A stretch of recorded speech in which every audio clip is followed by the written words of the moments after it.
Destiny Payton, and the fact that she is still out here running with her DV narrative like it's her personal storyline for life. Now, before anybody comes for me, let me make it crystal clear. I take domestic violence extremely seriously. Well, when it comes to Destiny, I'm just going to say it straight, her track record of twisting the truth, exaggerating situations, and being all over the place with her stories makes it really, really hard to believe anything that comes out of her mouth without proof. And I mean actual proof, not just some Instagram caption or emotional performance on live. Now, the reason this whole thing is blowing up again is because I was scrolling through social media, minding my own business, and I come across a post from Destiny talking about something called Destiny's Law Foundation. Child, she's got the logo, she's got the inspirational tagline, "When systems fail, we rise. Trauma-informed survival." She's promoting this like she is about to change the world, telling folks to follow the page, make donations, and get ready for upcoming events. She even threw in a self-defense class collaboration because apparently now she's an advocate and teacher for survivors. And look, in theory, that all sounds wonderful. If she truly went through DV and wants to help other people, that's great. That's needed. But here's where the problem comes in. A whole lot of people, including me, have a hard time believing her because of the messy history she's had with telling the truth. And before you say I'm being mean, let's go back in time for a second. Y'all remember the court documents between Destiny and her ex-husband, LaBarack Williams? Oh yes, the messy divorce, the back-and-forth filings, the accusations flying like confetti at a New Year's party. According to LaBarack, Destiny kept their son Law away from him for 9 days. And these weren't just any days. These were his court-ordered visitation days. So naturally, he went right back to court to have her held in contempt. And what was Destiny's response? She said she had a good reason, that LaBarack was physically abusive to her, and she feared for her safety. That's a serious accusation. And to back it up, she pointed to an arrest of LaBarack that supposedly happened about a month before in Huntsville. Now, here's my thing. If this man was truly dangerous, if he truly did all that, then why is he walking free? Why is he not behind bars? Yes, I know. Before y'all jump in the comments, sometimes the system does fail victims, and I will acknowledge that because it's true. But when the judge in your own case doesn't see him as a threat to you or your child, when the evidence clearly isn't strong enough to get him convicted or restricted from seeing his son, it makes people raise eyebrows. And Destiny knows this. She knows people are skeptical. And yet, here she is, rolling out a whole foundation and attaching her name to a cause that she has made part of her personal narrative. And maybe she thinks this is her redemption arc after her less than glowing edit on love and marriage. Huntsville. Maybe she thinks this will finally make people root for her. But y'all, the comments I've seen on social media are not exactly giving standing ovation. They're giving girl please. They're giving here we go again.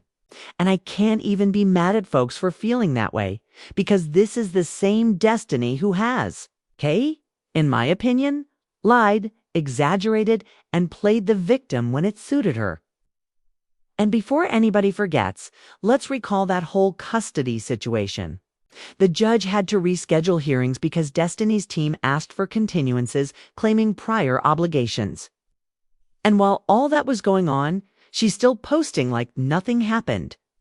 Now, tell me, does that sound like a woman living in fear for her life?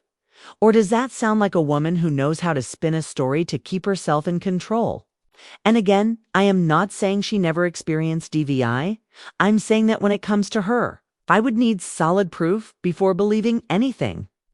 Because too many times on this show and in real life, Destiny has proven that she will say whatever benefits her in the moment. And y'all know I'm right. Think about all the arguments she's had on love and marriage. Huntsville, where she suddenly remembers some detail that makes her look better. This feels like the same pattern.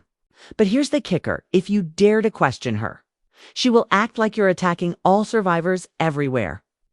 When really, people are just trying to figure out if her specific story holds water.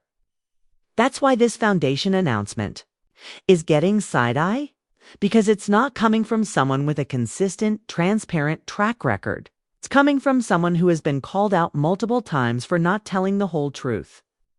And yet, she is pushing it hard. Tickets for events, calls for donations, emotional captions about stepping into her purpose. I mean, she even said this work is deeply personal and about more than surviving. It's about thriving. And if this is real for her, I hope she thrives. But if it's not, the backlash is going to be ugly. Because fans of this show are not dumb. They remember things. They put pieces together. And with Destiny, there are just too many pieces that don't fit neatly. And that's why I'm telling y'all to watch this video all the way to the end, because we are going to lay it all out. From her first claims to the court documents to the current foundation rollout. So you can decide for yourself if this is genuine advocacy or just another storyline. And yes, I'm going to keep it real the entire time because someone has to. Now here's the part that really gets me, y'all. Destiny Payton knows how to put on a show when it's time to make an announcement.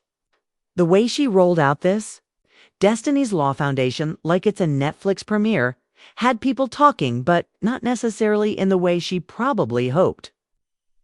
The comments section was full of people saying things like, "Is this the same Destiny that couldn't tell? A straight story in season 4. Or didn't she just drag LeBaric in court? Now she's using him as her inspiration?" And honestly, those reactions aren't coming out of nowhere. If you've been following Love and Marriage, Huntsville from the beginning, you've seen how Destiny's relationships, whether with cast members like Melody, Shari, Martell Holt, or even Kimmy Scott, tend to blow up in drama and confusion. And every time there's this feeling that we're not getting the full truth. Take her friendship with Melody, for example. That went from besties to basically strangers overnight, with Destiny claiming she was abandoned and Melody claiming there were things happening behind the scenes that the audience didn't know about. And yet, when Destiny is called on to explain, it's always vague, always deflecting. Now, translate that same energy to something as serious as DV allegations. Can you see why people are hesitant to believe without concrete evidence? Because when you have a pattern of dodging and weaving in conversations, people start thinking you might be doing